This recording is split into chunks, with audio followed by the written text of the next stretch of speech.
Good evening, Bulavinaka and Namaste. I'm Vijay Narayan. You're watching Fijivillage Straight Talk, and as promised, we are bringing you the Deputy Prime Minister and Minister for Finance, Professor Biman Prasad, to talk directly to you regarding the 2024-2025 National Budget. On behalf of our viewers and listeners, Professor Prasad, thank you for coming on our show tonight.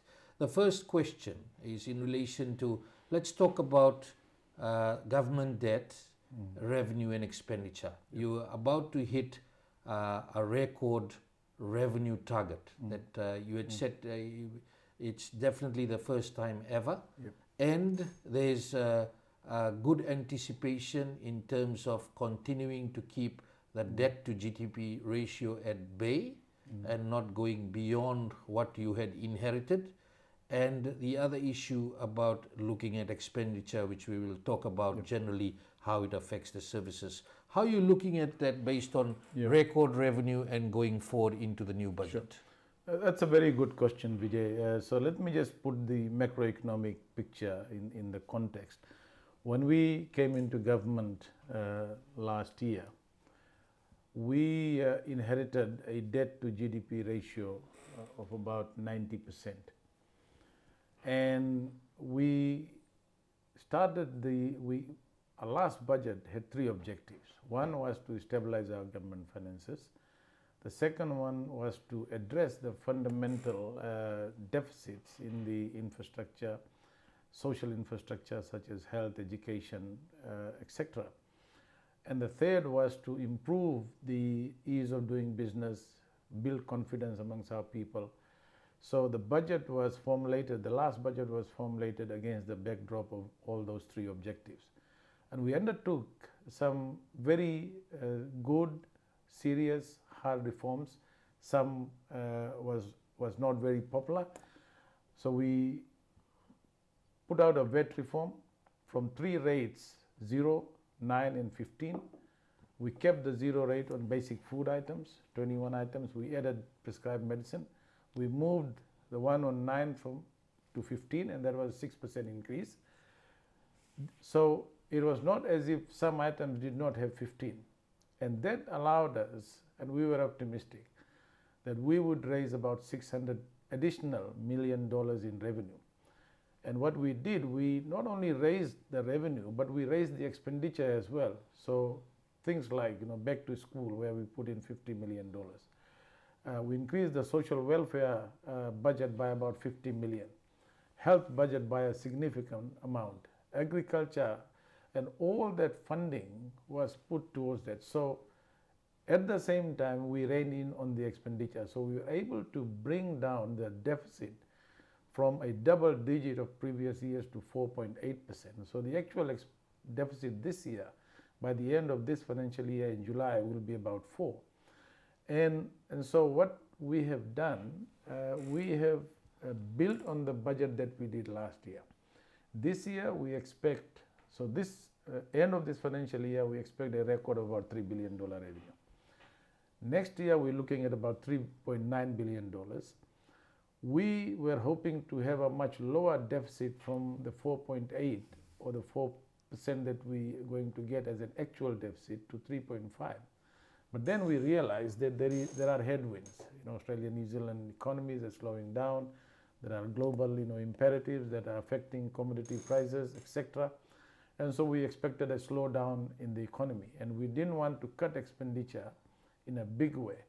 But despite that, Vijay, what we did in the last budget, we brought down the debt to GDP ratio, which is the appropriate measure, not the actual nominal amount, down to 77.8%. And that is a significant achievement in terms of the reforms we did. So we now have a country, an economy on a sound footing in terms of our macroeconomic picture. And we are also using that to deliver what people need. So instead of 4.8, which was projected in the last budget, in this budget we wanted to go further below 4, but we have kept it at 4.5 because we didn't want to cut expenditure, because we realized the demand for expenditure was big. and we didn't want to cut that too much. But still, we have brought down the debt to GDP ratio below 80%. Oh, cost of living. A lot of issues have been sent in relation to cost of living to us. Issue was raised that people were expecting VAT to be reduced from 15 to 9%. What is your message to those who are looking forward to a drop in VAT? Vijay, let me just point this out, in terms of cost of living. And I understand and why this is on the minds of our people. It affects everybody. So what we did in the last budget, we allocated significant funding. We increased social welfare. We made sure that those at the lower end of the income were supported. But then we also realized those people who say, reduce VAT from 15%, don't realize that we have 21, in fact 22 items VAT free. And even with VAT being zero on some of those basic food items, the prices have still gone up. Because for items that we are importing, if the cost of production of those items in New Zealand, the prices in New Zealand and Australia and the US and places where we import from, with freight cost, the prices have continued to rise in some cases. So just by even though we've got zero VAT on those items, the prices have still gone up. And when you have a situation where taxes do not give relief to the people, because there are other factors, the fuel prices, the freight cost, the commodity prices globally, all these things, when it goes up, even with zero VAT, the prices can go up. So what we decided in this budget, and which is the surest way of addressing the cost of living, is to raise the income of our people. So if you look at the measures in this budget, I must say, was purely focused on addressing the cost of living in this country. And the strategy that we used from last year was to not only provide social wages, increase in welfare and all that, to raise income of our people. So last year's cane payment, we put in additional $8 million, and the cane farmers got the highest ever cane price in the history of this country, $91. This year, they will get about $102. Rice price was raised to $1,000 per ton. So that is a strategy to raise people's income. Then we looked at the wages, because raising wages, contrary to some of the popular belief that it will raise cost, it will raise prices, and I'll explain why it shouldn't. We took a considered approach in addressing, which is what I said in my last budget, very clearly that we will review the minimum wages, and we've done that in this budget. We have allowed some time for the employers to adjust to $5. So from 1st of August, is moving from $4 to $4.50. And then from 1st of April, we're giving 9 months to the employers to adjust, and the minimum wage rate will be $5. We have allowed civil servants, public funded employees, 42,000 of them, to have a salary rise. And we have allowed, other things to happen with respect to the wages council in other sectors where wages were already above the minimum wages. Those wages are also increasing, by a good percent, and we're saying wages and salaries there. For salaried civil servants, is between 7 to 10%. For wage earners, is between 10 to 20%. So the government has really come out very clearly with a considered approach to raise incomes of our people, because you can do everything. There are things that you don't have control over: fuel prices, freight costs, commodity prices rising, cost of production rising in countries from where we import items. Even if you have zero VAT on some of those items, which we have, people are complaining that the prices have gone up. So the only surest way to raise people's ability to meet the rising cost of living is to raise their income. And that is the strategy that we have adopted in this budget, and we are confident that it is going to work for our people. It's clear because we can also see, based on what the macroeconomic committee has been saying, consumer spending is down. That there's a real concern regarding that, and you're hoping that now with this injection of this extra money, that you will see the economy also continue to grow. Precisely, Vijay, that's basic economics.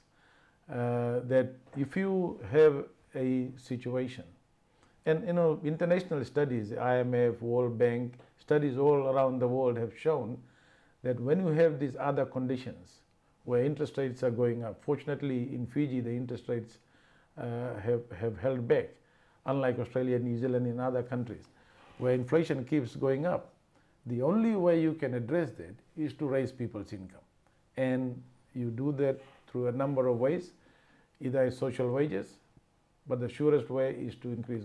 When people have more income, more to spend in their hand, they will decide how where they spend the money. Where they spend the money. There's a fear in relation to the increase in minimum wage, and you've just alluded to that earlier, that you will ensure that it doesn't go in that direction. In relation to the businesses passing down that extra cost to the consumers, which will see an added increase in prices. What will be done to ensure this does not happen, because you cannot control that? Well, we had a very good breakfast meeting with the Employers Federation. The response we're getting from the employers is that many of them are not complaining about it. I think they can manage. There will be an element of corporate greed, what I call, it's like greed inflation, where some employers might feel that they want to keep the profit level, they don't want to absorb that through efficiency and other things, that they'll pass the cost in terms of increase in prices. But raising minimum wages, Vijay, globally, internationally, all the empirical evidence that we have seen over the years, in this kind of situation, raising the minimum wages is good for the businesses, good for the workers, good for the country, because those people who earn at the lowest level, you raise their income, what will they do? Majority or more than 90% of what they earn is spent on food, spent on other items, and so it helps the economy, it helps the employers, and we are saying to the employers, hold on to your corporate greed, if it is there. Will they listen to you? I think many of them are actually quite content. They understand and are good employers, because the variables for increased productivity, when they talk about increasing productivity, I understand that, and we are saying to the unions, we are saying to the workers, we all need to work together to raise productivity of the country, because the economy of a country is not determined just by the government. It's people like yourselves, people who are farmers, who are working out there.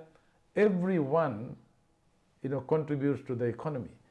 And so I think that the businesses, a lot of them understand that. There will be some that will feel that they need to raise prices.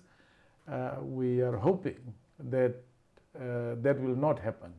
And I'm confident, given the response that we've received from the employers. And this minimum wage, Vijay, was not plucked out of thin air.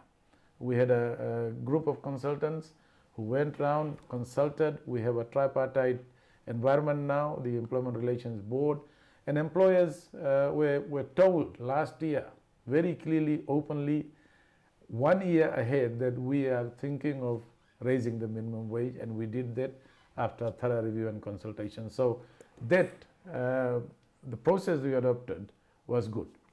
You're increasing the civil servants' pay. Of course, some of the unions, like the Fiji Teachers Union, Fijian Teachers Association, are saying they want a 30% increase. And of course, they want to go through the process of secret ballot to look at the option of industrial action. As the Minister for Finance, can we afford to give a 30% pay rise to teachers? We definitely cannot afford. You cannot afford. We cannot afford a 30% pay rise at this point in time. I think in my meeting with the two teacher unions, I have made this very clear. But the good thing is that now we have a industrial relations climate in this country. We now have real democracy. We now have the ability. We have provided this open political environment. And unions have those tools with them. But we wouldn't want them to go on strike. I don't think the unions will do that. I mean, my discussion with the unions, and I'm told that the discussions they are having with the Public Service Commission and the Ministry of Education. And we have said, look, this is a reasonable, this is actually a major pay rise for the civil servants. And we have also said that going forward, some of the grievances that the unions have, Vijay, cannot be solved by a budgetary process. It requires job evaluation. The size of our civil servants, 42,000 civil servants, the wage bill is $1.2 billion. And this has grown over the last 10 years, partly because what the previous government had put in place. And so, as a government, as a country, we need a holistic review, and we're working with the Australian government to undertake this review. And once that is done, we're looking at things like general warders, how we can improve things there, medical insurance, which could be a very costly exercise, so we have to tread very carefully. So these are things that a government determined to improve productivity, improve the size of civil service, after so many years has taken on head on, and that's what we want to do, and we hope to work with the unions to address this fundamental issue.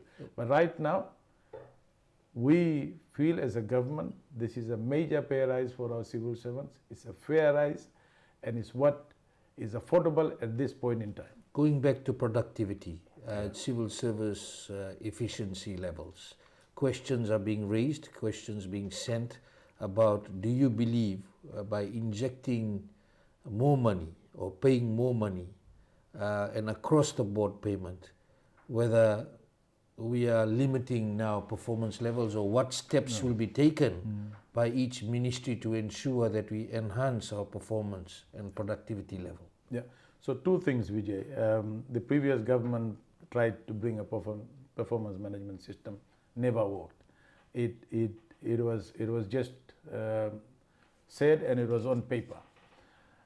So what we are saying is that as part of the review, the holistic review, we are going to look at how we can right-size the civil service, how we can bring a system where we can measure productivity, performance, so that we can enhance productivity. There are a lot of issues with productivity, efficiency, delivery of services, and people, complain to us, quite regularly. And as a government, in the last 18 months, we've taken that on board. The Prime Minister, the Honourable Prime Minister, who is the Minister in charge of the civil service, we are putting in policies, we are advocating efficiency and urgency of delivering cost-effective services. We are expecting, permanent secretaries, ministers, everyone within the civil service to work together. And we know there are a lot of complaints. I won't come here and admit that everything is hunky-dory in terms of the delivery of the services that people need. So we have a long way going, but partly this is a part of a legacy of the size of the civil service, the system within the civil service, the appointments under OMRS, which was supposed to be merit, but the actual, practical implementation of that has led to where we are in terms of the size of the civil service and some of the inefficiencies that might be there. So as a government, we have taken this head on, and we've started with these very positive steps. We want civil servants to be compensated well. Some of them had not moved on, for the last so many years. Some were on the same step as compared to new ones, who were appointed on a higher salary. So there was a lot of mismatch and disparity in all those things, and that's something that we can handle, once we have this reviewed. And for the teachers, definitely they are claiming there are a lot of discrepancies, how people who are running bigger schools are paying the same amount as those who have a smaller number of student size, that this was implemented not during your government's term, but you have inherited this, and people are saying they're suffering based on that. The questions have been sent. What do you have to say to them?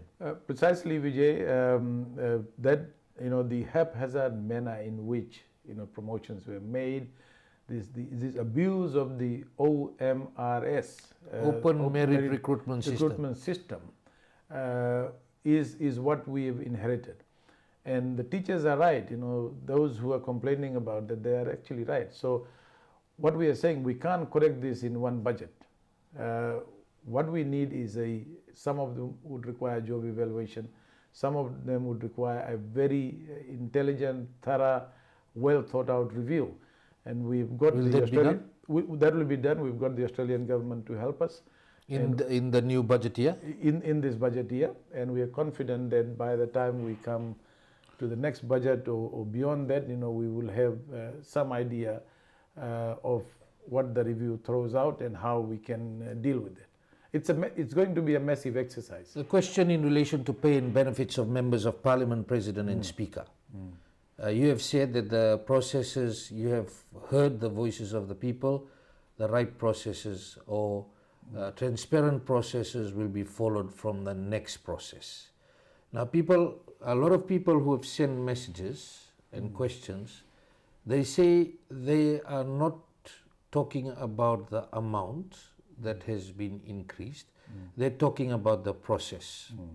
The process on the public not being given a say. The process on countervailing economic conditions that we're not out of the woods yet, as you have said. The process of submissions to Parliament, which is part of the law, Parliamentary Remunerations Act, where Parliament considers or making determination, any person or organisation is entitled to make written submissions. The process where Parliament may amend a determination at any time while it is still in force to remedy any defect or remove any ambiguity. That section, they're saying it is a defect and it is ambiguous, then why it is still being pushed through? So Vijay, there are two things that I want to say. One, as I said in Parliament during my budget address, that perhaps this matter was not communicated in a way that should have been. But the two things. One, during COVID, all members of Parliament and ministers took a pay cut of 20%. So when we came into government, we did not restore that 20%. So if that 20% is restored, then you look at the increase, including the increase for backbenchers, opposition members, the total increase is 1.2 million. If you start from where the 20% is not restored, then it comes to $4.2 million. As I said, in my case and in the Honourable Prime Minister's case, we would have a salary decrease. Based on the decree that became an act. So that's right. So that was a decree that was brought in by the Fiji First government after they had won the election, after the government was formed, before the first sitting of the Parliament. So what I'm saying is any future review of the why future emoluments, this has already been done. But you can remedy it. That has already been done, Vijay. The Parliament has passed the No, but determination. that's the question people are asking. So- Under so- the Act, so you can remedy a defect or ambiguity. That's right. So under the Act, you have to go back, and what we want to do is any future remedy of what is there should be done in accordance with what should be properly done, what the people expect, which is an independent emoluments committee appointed by a resolution of Parliament of experts, which will independently do the report and So bring this to Parliament. increased because based on the submission, it was up till December this year. Was this valid until December this year? So the determination, Vijay, says up till December, but if there is no change, then that continues Okay. until as I said, You are in a independent- tight spot here, I Yeah. know, because you Yeah. voted against this.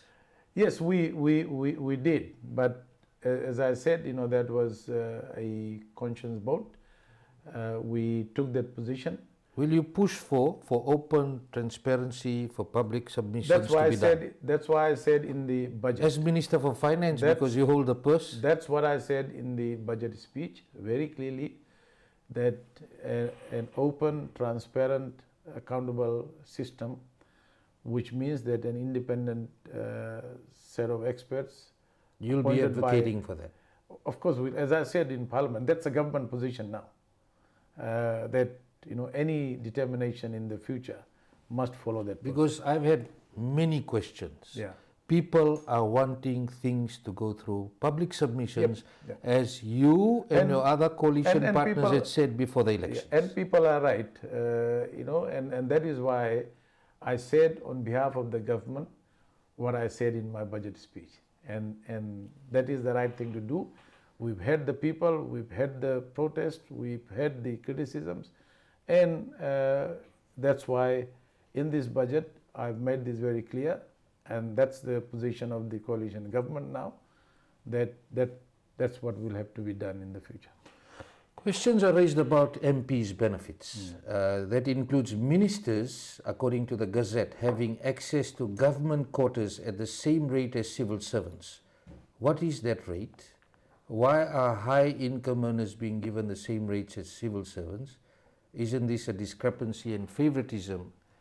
And can it be changed? Because it was changed by people voting themselves for that to be given to them. So that's not entirely correct, that the some of the civil servants, usually it's a practice from the past where ministers and civil servants would get benefits of accommodation, and those who come from outside of Suba, away from Suba, so those who have homes in Suba, people like us, we don't need that. So it's part of the old previous system, and it makes sense for ministers who relocate from Lautoka, from So Lambasa. it's not for those who are living within the area. No. What's the rate? I don't have the exact rate in terms of the rental. In the previous system, every civil servant has to pay a certain percentage of their salaries as part of their rent. People are raising the Yeah. question because for an ordinary civil servant and compared to a minister, there's a huge difference in their incomes. Yeah, so I as I said, I don't have the exact percentage, but there is a percentage that civil servants have to pay when government provides them with quotas, and so will ministers and MPs, if they are eligible for that. You're watching Fiji Village Straight Talk. I'm Vijay Narayan. We'll be back after this break. Bigger, bolder, and better than ever. Fiji Showcase 2024, 5th to 13th July at the Vodafone Arena, Suva. Get ready. To be swept up in a whirlwind of international acts, mouth-watering cuisine, and the best shopping deals of the year. Oh, the shopping. There's nothing like having everything under one roof. Fiji Showcase 2024, 5th to 13th July. Save the date. 9 days of pure pure delight awaits. Fiji Showcase 2024, 5th to 13th July at the Vodafone Arena, Suva. See you there. Oh my gosh! Oh, what's in the box? You're probably wondering, what's in the box? Well, if you must know, it's actually me. Before you call the police, I'm actually an app. The all-new Fiji Village app. Here's an update. See what I did there? I gave you an update. What's new? Well, for starters, I look different. My new layout also comes with stories if you're looking for something short and sweet. I will bring you the latest news on the dot so you stay updated. You're welcome. You don't have to go anywhere for content because I bring the content to you. Not only can you listen to your favorite radio stations, you can also watch online video content. Which reminds me, do you love sports? Well, guess what? With the Fiji Village app, you can stay up to date with your favorite sports and scoreboards, no matter where you are. Your #1 news website just got better with an app. Download and get updated now.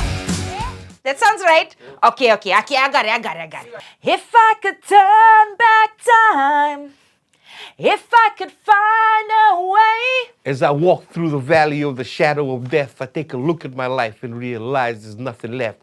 Sick and tired of hearing all these people talk about what's the deal with this pop life and when is it gonna fade out? The sun is fading away. If I could reach the stars, Bum, bum, bum, bum, bum. I don't know the rest of the words. I'd give them all to you. As the June light turns to moonlight. La la la la la, la la la la la, la la la la la, la la la.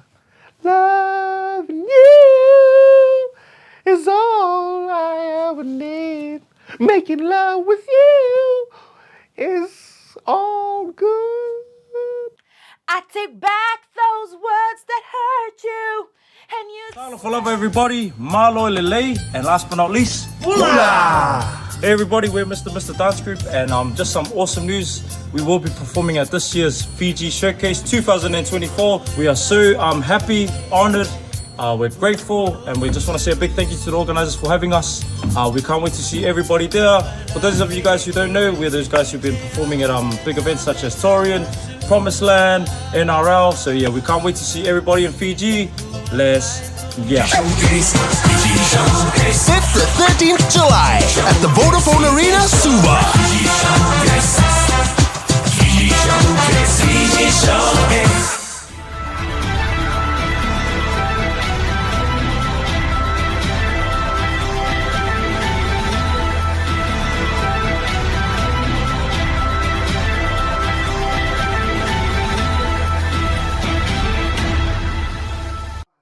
Welcome back. You're watching Fiji Village Straight Talk. I'm Vijay Narayan.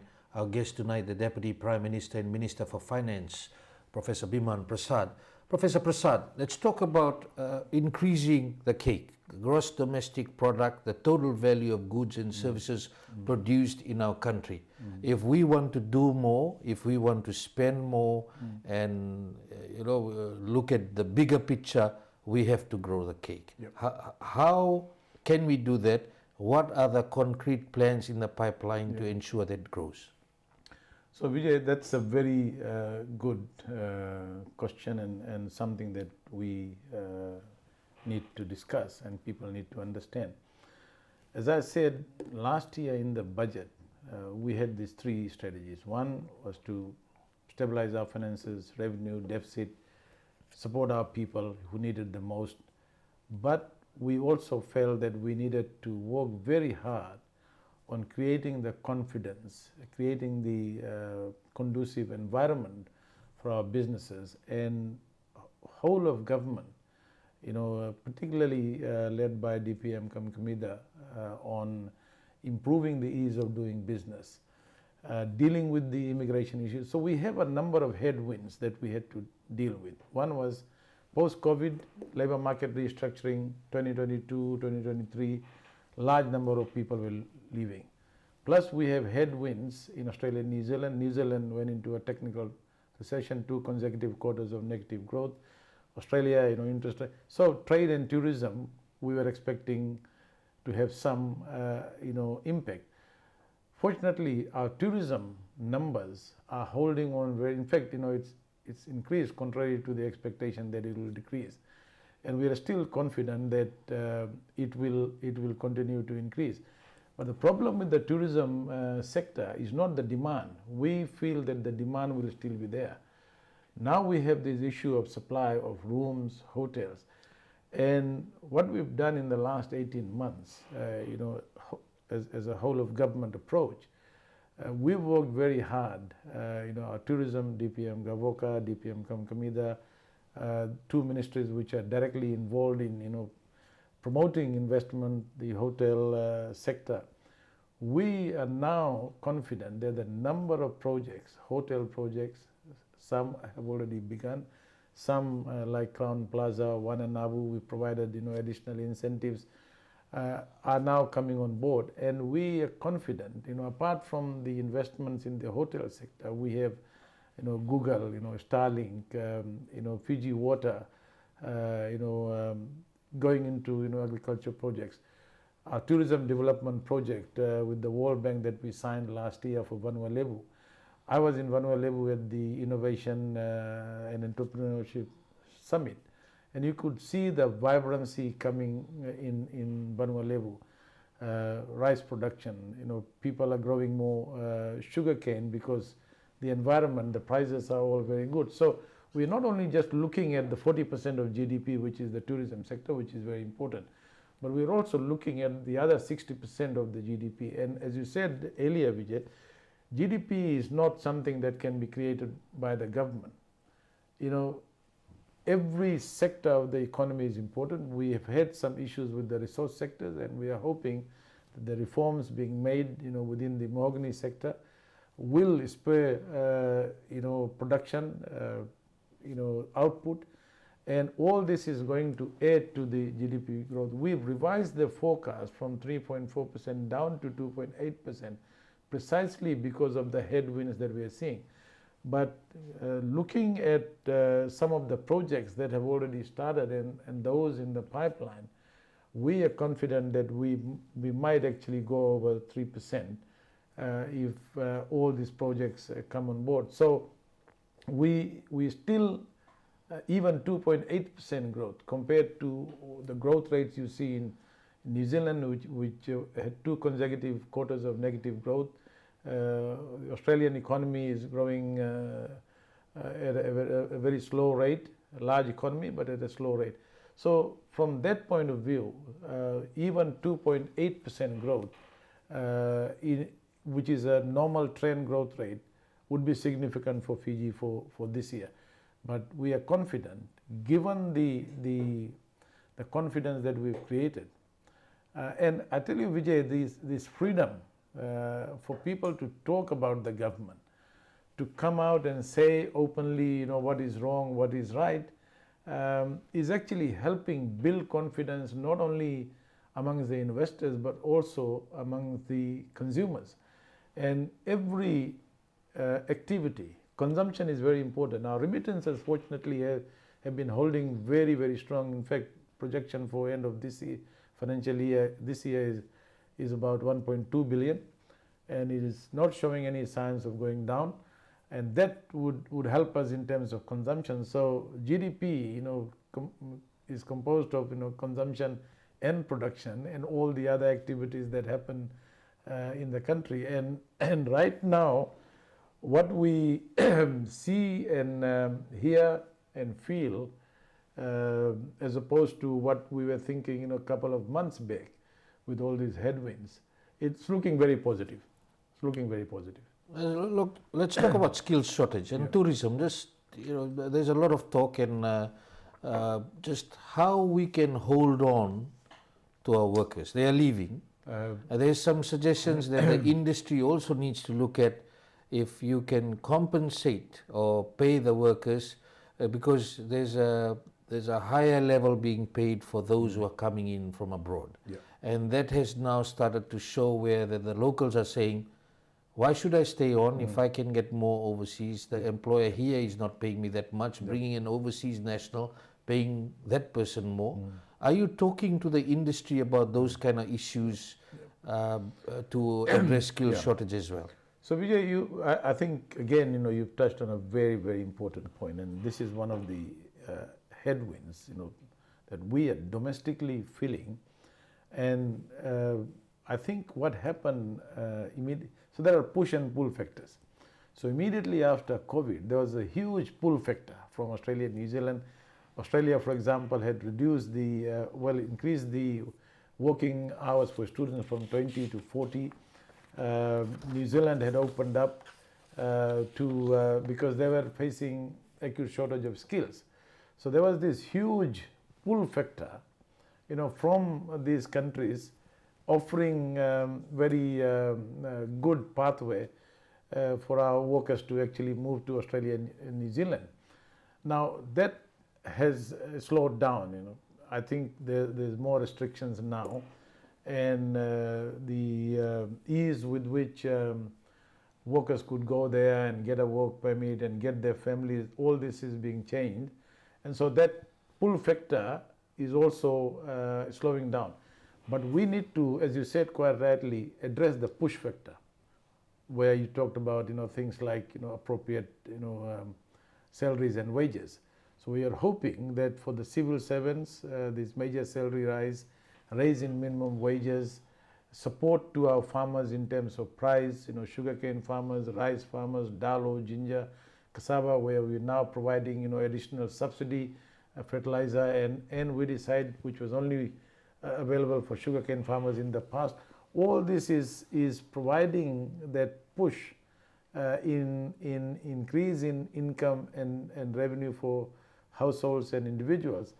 And the other thing that we are trying to address, those people in the middle income category, some of them would not just go because they are not earning enough. They're earning enough, but they're looking at other things like education for their children, health. So those are two areas where we're also focusing. And since we've come into government, Vijay, we've worked very hard. There's still a lot more work to do. The state of the health infrastructure was a mess. So we fixed health centers, hospitals. Nasori Health Center, saving 70,000 people. For years, it was falling apart. We, with the help of New Zealand government, we fixed it in about a year's time. It's now up and running. CWM, there are still problems. We've signed a agreement with the Australian government, and we are again thankful to the Australian government for providing $15 million to fix CWM, while we also think about a major national referral hospital. And we are talking to our partners. We want a group of development partners, donors to come together and build it. On top of that, we've got the Indian government, which was announced by the Prime Minister of India when he met our Prime Minister in Papua New Guinea. And a lot of work has already been done. The land has been identified, and we are hoping that a super specialty hospital will be built in the next 2.5 to 3 years and would be ready for our people. So once we improve some of these infrastructure, that young people, middle income people, people with children who are looking at the future, if we can sort that out here, we can reduce the push factors. So I think the ingredients that we have put together, a package we have put together in terms of our thinking, in terms of our National Development Plan, which will be launched soon by the Honourable Prime Minister, we are trying to tackle this head on, systematically, based on evidence and what might happen in the future. On skills, Vijay, producing skills here, we have a major focus from last budget. We provided additional funding. If you look at the TELS programs, number of different areas of skills development. We are providing funding to new entities such as Pacific Polytech, contrary to some of the critics' view about why we are funding entities like that. They have, in the last 1 year, produced 1,000 graduates, skilled people who had fallen on the way, out of school, are now getting jobs. So it's a 3 or 4 pronged approach in addressing this fundamental issue of losing. One final point, we are also improving our immigration processes. There are a lot of questions about that. My question is coming to that too. So Yeah. address that, yeah. Yeah, so The issues about skill shortage, people are raising serious concerns. Many questions have come through about delays relating to visas and permits, what is being done. Retail outlet highlighted to get 5 Bangladeshi workers in, they desperately needed those specialized workers. They had to make 8 visits and have meetings with the immigration department for 5 workers. They say they have to run this business and they have to keep running, and then there's more information needed back and forth. And what is being done to fix this? first of all, Vijay, let me be very honest. We admit as a government, when we came into government, we had all these issues come to us, and they are still there. So what we did, we set up a task force, a reset group, which is made up of private sector people, ministers. In fact, on Friday, 3 ministers, DPM Kamkamida, myself, and the Minister for Home Affairs will be meeting to actually look at what we have done so far in terms of the processes and how we can quickly accelerate the improvement. But the longer term picture for this country is this, Vijay. Despite, even if we train all the people, in terms, if you look at our population growth, we may be actually depopulating in the future, and very soon. And so as a country, if we have ambitions as a country to become a upper middle income or rich country, we have to think carefully about our immigration processes. We probably have to have skilled migration programs so that we can bring people in areas where we would need the expertise to raise productivity, and countries like Australia, New Zealand, US, and many others, around the world. Which For that, you have to modernize the current immigration department. That is part of the objective. That is part of the objective, and it is possible. And the government is very clearly focused on addressing this. So, for the first time, I think after so many years, we as a government have actually pinpointed, identified these broad macroeconomic, obstacles, what we call binding constraints, that we need to unravel, change, improve, so that we can set a framework for a sustainable future, for sustainable growth, so that we could meet the sustainable development goals that we've signed on as a country, where right now we are far away from achieving and making progress on some of the targets that are set as part of the UN. So we expect these changes, these blockages to be cleared soon? That is the hope, and we are confident that it will be cleared soon. You talked about health, building a national referral hospital, specialty hospital. Are we looking at some of these development partners who have the resources, the funds, also the expertise? Do we expect them to be also coming in as specialists to be at the hospital? Precisely. The Indian government grant to build a 100-bed super specialty hospital will include components of not only equipment but also skilled people. And what we are hoping when we talk about our development partners coming together and building a new national referral hospital, again, we can derive the benefits, and we can get one donor to build, to be part of the building. Another could look at the equipment, and we can bring our development partners together, and there is a lot of willingness. One other thing that has happened, Vijay, the level of confidence of the international community in the government, in the Prime Minister, what we've seen is the heightened, increased level of engagement and the willingness of our partners to engage with us, support us. And it is coming through because we are now in a real democracy. There is now openness, There is now media freedom. There is now, freedom of expression. Ability of people, businesses, to actually hold government to account. And that gives confidence not only to the people here, but to our international community. Why I ask you the question is because sometimes you get a new hospital, it's only the building there, hardly the real equipment, and you don't have specialists. No, we are not going to build a hospital like in Singatoka or somewhere. And those are facts. Yeah, those are facts. And we've learned You don't want to see that anymore. Yeah, we've learned from some of those mistakes of the past, and we are not going to repeat.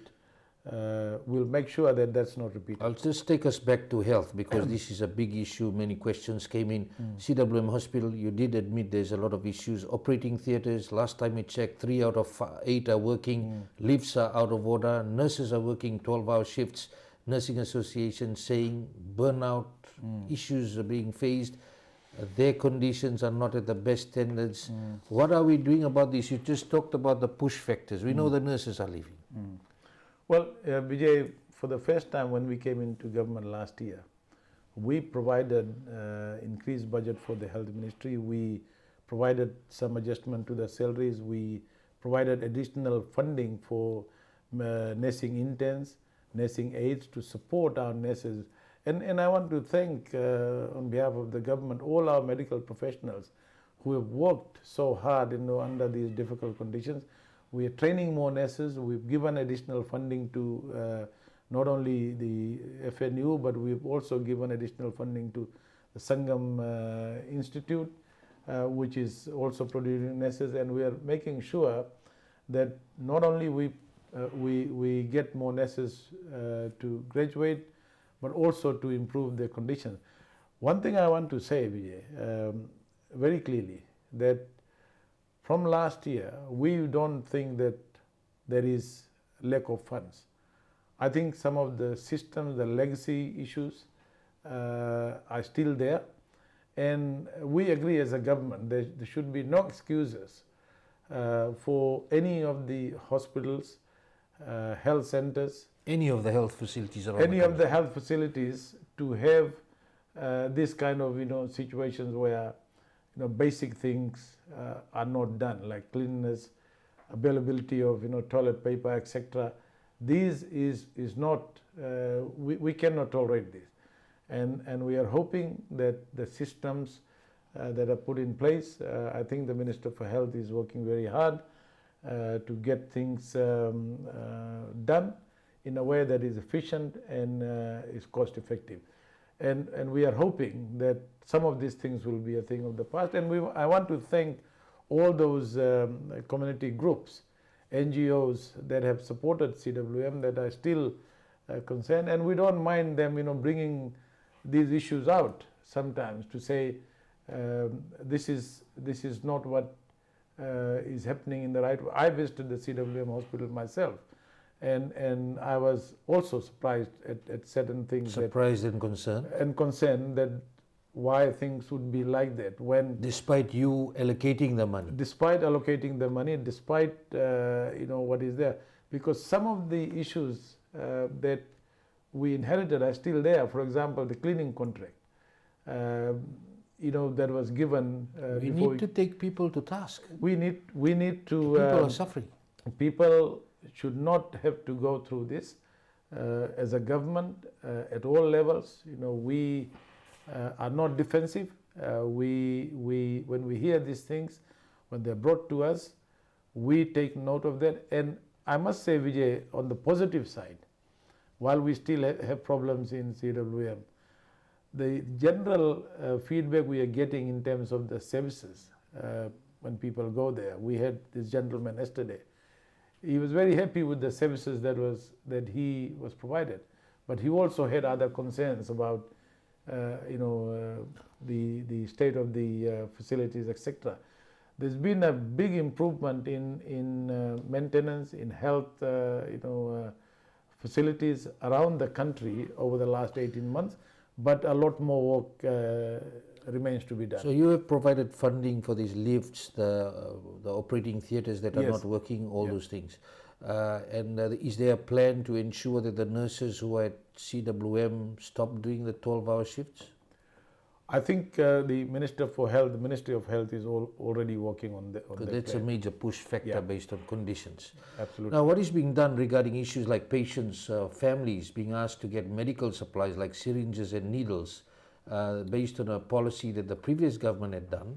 The nurses have told us, Fiji Nursing Association was on this show, that they feel for the patients and families when procedures are ready to be carried out, and these things are the families are being told these things have to be purchased and they have to go and purchase it. The nurses, they personally buy these supplies, keep it in their bags to assist the patients, as you're saying, that's the kind of service they want to provide. What is being done to change this? When will this change? Well, Vijay, I'm not aware of a specific hospital. I'm not sure whether it's a case in CWM, but they had said CWM. Yeah, but as far as I'm concerned, that should not happen. Because we have provided enough funding for medical consumables for all the hospitals, subdivisional hospitals and health centers, and so patients do not or should not have to do that and provide that when they get to the hospital. Professor Prasad, just a few questions that we've got left, and we'll just get that out. One is in relation to why there's a new policy that has been implemented in the budget where the 15% VAT has been imposed, what has been said on the poor people of Fiji who receive help from their families overseas. No, that's not quite true, Vijay. So what happened during COVID, the allowance for importing and buying things online and getting, it was increased to $2,000. So what we've done is brought it down to $1,000 because there was a lot of abuse. And so people who are saying that, this is going to affect the poor people, how many thousands of dollars worth of items those on a lower income buy every week? There are people who have started running businesses because they can import this duty free, they don't pay VAT, and they're doing business on the side. So it's not fair on people who are buying items here. And usually it's not the most poor people, who do this, big online shopping. So they will still have the $1,000 allowance to be able to import, but we are now saying that, like those who buy the same item here, who pay 15% VAT, those importing should also pay. Anything above 1,000. That's right. Yeah. Anything above $1,000. Yeah. A question in relation to I think the COVID measure of 2,000 was an objective because people could not get all the things that they wanted here because of the restrictions. So that was a COVID measure. We changed that. In relation to TELS and topper students, there's a lot of questions that have come in where you have said if people leave without serving their bond, that there will be a 50% penalty. And if they wish to go overseas, people are saying, explain this, why you're doing this, why was this not confirmed earlier, and they feel there was no consultation. So Vijay, two things we are trying to say to our students. One, of course, is that we wrote off $650 million loan for 53,000 students, which meant more money into the pockets of those 53,000 people and their families. And we replaced that with a merit-based scholarship. And we're actually giving more scholarships than what was happening in the previous system. Under the previous system, there was a lot of dumbing down. In other words, students actually went into programs because they could get admission, get all the allowances, build up their debt. $160 million went down the drain taxpayers' money went down the drain because those many students who used that $160 million did not complete their programs. Fell by the side. There was not even record of those students that we could get. So there was a lot of wastage. What we are saying to students now is the government, the taxpayers are spending a lot of money by giving scholarship, by giving allowance. All we are saying is you sign a bond to save the country. When we got scholarships in the 80s, we signed the bond too to save the country. If you didn't, you had to pay. And so what we are saying is if you sign a bond and you want to go halfway, you've got a good job, you're able to secure a job overseas, you want to leave after 2 years, you still got 1 year bond.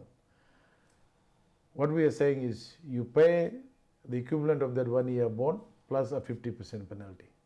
It's designed to, you may call it disincentive or incentive for people to save their full bond, the students to save the full bond.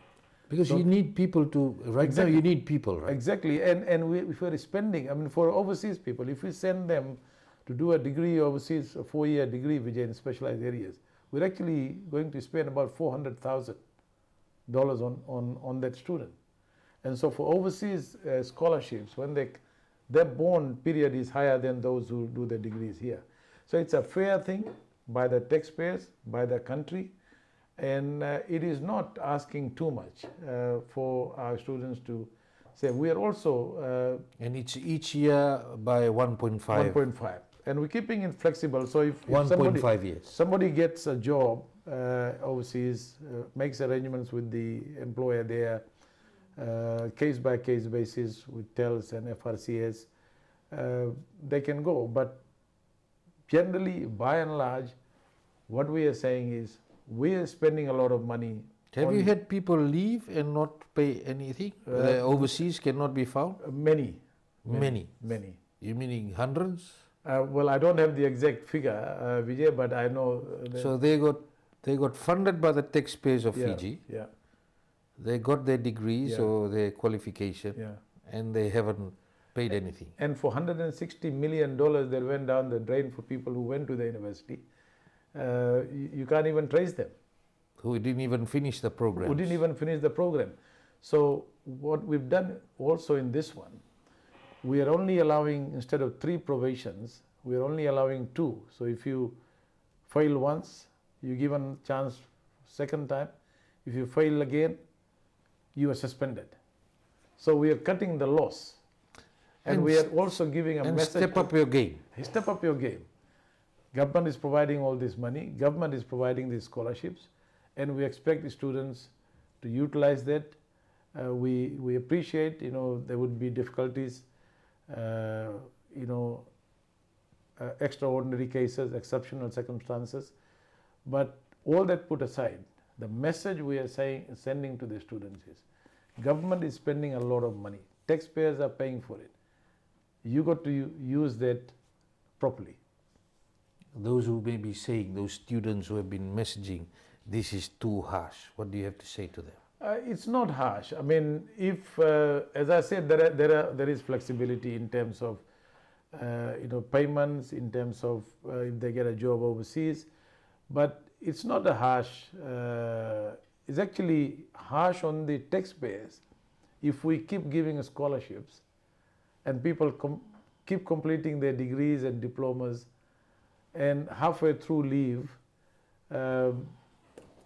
That's a big loss for the country. Do we have stringent systems to ensure people do not leave the country without... With this new system, with the TELS, TSLS as an organization, getting a good handle on it, working with FRCS, I think we will make this watertight. Small businesses, you did say when we were talking about GDP, also engine of growth. Some banks, people have sent in questions, are not giving checks and ATM cards for commercial accounts. This is from small businesses. They're being told they can only go to the bank or use online banking. But for these small businesses, they're asking how they will make payments when they go to retail outlets, as not everyone accepts internet banking. What is being done to ensure things are streamlined and processes are easier for small businesses? So we know that the check process that was supposed to be discontinued is continuing. But this is for small businesses. Yeah, so that's true, Vijay. The banks wanted to push for the phasing out of the checks. And in fact, they had a date. So in our discussion with the Reserve Bank, we have asked the Reserve Bank and the banks to hold on to phasing out the checks. So at the moment, the situation is that the checks are still available. The banks, I'm not aware that the banks are not issuing checks anymore. We haven't decided yet when that is. Although we agree that people as much as possible should use online systems, cashless systems that are available. But we also know that not everybody. We've had a lot of complaints from the older people, who are used to checks, small businesses, and so that has been phasing out has been stopped. Yeah, but in these cases, they cannot use online banking if they're going to a retail outlet to make payments. Yeah. So maybe something that needs to be looked at with your committee that you're looking at on streamlining the process and what can be made easier for small businesses. I will check on what's happening there. But as far as the checks are concerned, continues for now. Continues for now. My final question. For any economy, confidence is critical. Many people have sent in questions on what is the coalition government doing to ensure that it brings stability and certainty in terms of its partnership. There have been suggestions or threats of some parties leaving, suggestions some former Fiji First MPs may join, the makeup of the coalition may change. Yeah. You are a leader, you are of NFP, you are the Deputy Prime Minister.